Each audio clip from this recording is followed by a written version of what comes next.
You're doing a whole new kind of architecture and animation all wrapped into one. Yeah, and sometimes it works and sometimes it doesn't. And it's very frustrating when you get a project that has an object that doesn't work, and you have to go back and say, it's not gonna fly.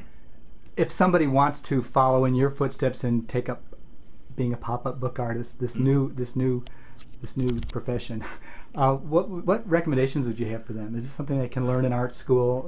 Very few, actually. There's very few schools that teach anything like this. Right.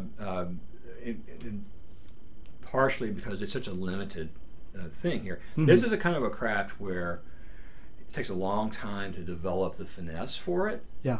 So there's a lot of trial and error, and it's something. So I would say, have fun with it, play with it. Certainly. But if you're going to make a career out of it, you have to commit to make a career out of it. It takes a long time to get to that point where you can efficiently do things really cool, and in a way that is printable.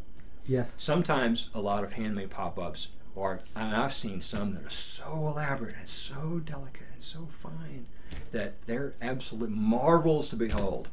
But you could never print them in a mass way, because there's no way the die cutting machine can do that. There's no way that you could produce 50,000 copies of that, because you tear up half of them and just gluing it together.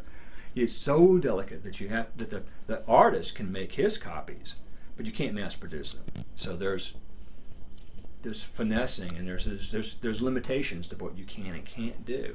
Now, as far as taking up the way I did it was, I started buying pop-up books, studying the pop-up books.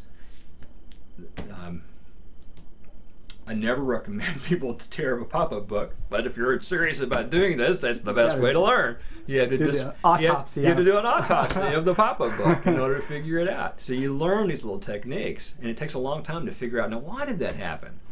Exactly what angle was that made it do that? Because you can be a couple of degrees off in the way you fold the paper, and it won't work. It won't work.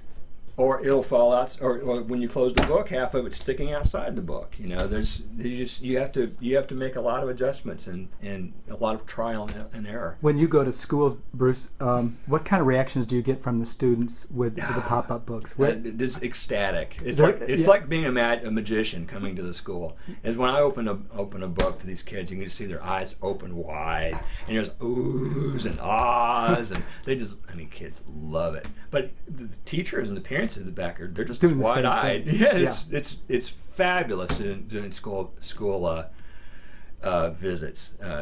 You bring this to the kids and you show them how it's done, and it really teaches them about how much work is really behind these. I mean, you just don't spring into life. There's a lot of work in these, but it's a process that's understandable. Once somebody breaks it down and tells you how all this is done, you start to appreciate all the work that's gone into these things, and yet it inspires these kids to do their own. I don't know how many times I've done a school presentation, and the next week the teacher's sending me pop-ups the kids have made.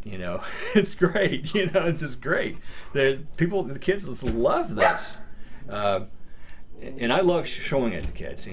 I'm doing 6 schools here in Houston in a couple of weeks, and can't wait to do that.